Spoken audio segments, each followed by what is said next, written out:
I'm gonna start off today by taking you back to my days in middle school. Now, what you need to know about middle school Joe is that he had long, swooshy, kind of like Justin Bieber hair.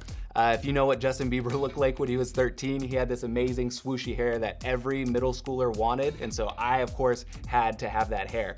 The other thing you need to know about middle school Joe was that he randomly decided he wanted to play soccer. Now, what was weird was I never watched soccer, I didn't play soccer, I didn't really know anything about soccer, but I decided that I wanted to join the soccer team. So I did, and it was fun, you know? I don't know if you've ever seen a sports movie before where there's like this epic moment where the main character, their team is losing, and they have this chance to win the game, and it's epic, and everybody's cheering them on. I had a moment kind of like that when I played soccer. There's one game we were playing, and in the game, the other team had the ball, and they were driving it up the field, okay? And this guy had the ball and he was about to boot it as hard as he could towards the goal. And then all of a sudden, middle school Joe works up the courage and he jumps in front of the guy right as he's about to kick it and he boots it right into me so I can stop the ball. But here's the thing. When you stop the ball with your body, you really should stop it with your chest. This ball hit me square in the gut, all right? And it felt like I just got punched so hard, it knocked all the wind out of me. And my team's cheering me on, right? Because I just made this huge stop. It was a big play. Team's cheering me on, go Joe, go Joe, go Joe. And then I hit the floor. I stopped the ball, hit me in the gut, and I hit the ground really hard. And it went from these epic like, woo, to all of a sudden like, oh, buddy, I'm sorry, you know? Overall, my time playing soccer was a lot of fun. And what was really cool about it was moments like that where I felt like I was a part of something, right? My friends were cheering me on and I felt like I was contributing. I felt like I played a part in helping my team win. And I don't know if you've ever felt that before, like you're a part of something bigger than yourself. See guys, what I didn't realize at that time was that I actually had a purpose that went way beyond just playing soccer. And I don't know if you realize this or not, but when you choose to trust and follow Jesus, you become a part of something much bigger than yourself. With that part comes purpose. Whether you realize it or not, you have a purpose, and that purpose is a lot bigger than getting good grades. It's a lot bigger than playing well on your team. It's a lot bigger than getting a part in a play. Those things are all great, but you have something that goes way beyond those things. And there's this great passage in 1 Corinthians that talks about purpose, and it talks about the purpose that you and I have as followers of Jesus. So why don't you pull it up on your phones, grab a Bible, and read along with me. It's in 1 Corinthians chapter 3, verses 5 through 9. And this is what it says. Go ahead and read along with me. After all, who is Apollos? Who is Paul? We are only God's servants through whom you believe the good news.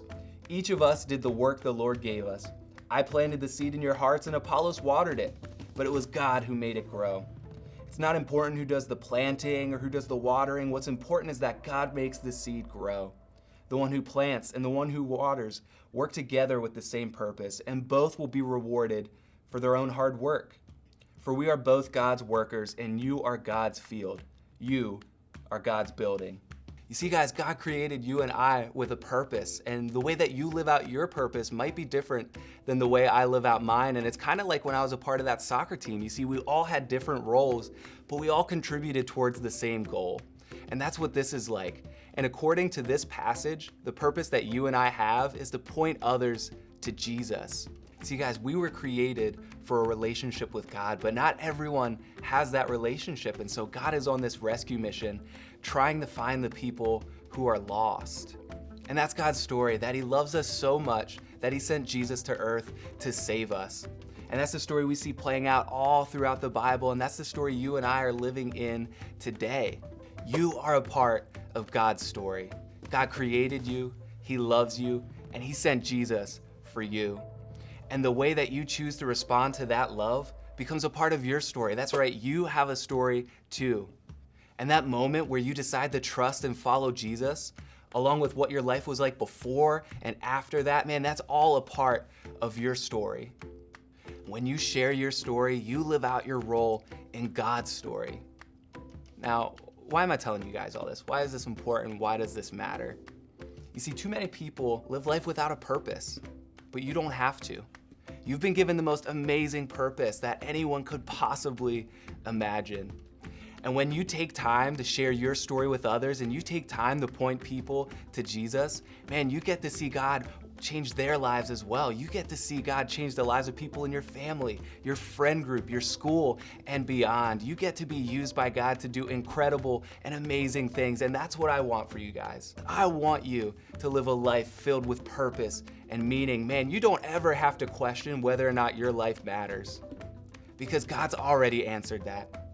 It mattered so much that he sent Jesus for you, and he's given you this amazing purpose that you get to live out in your life. And so this week, what are you gonna do to play your part in God's story? What are you gonna do to share your story with others and point them to Jesus?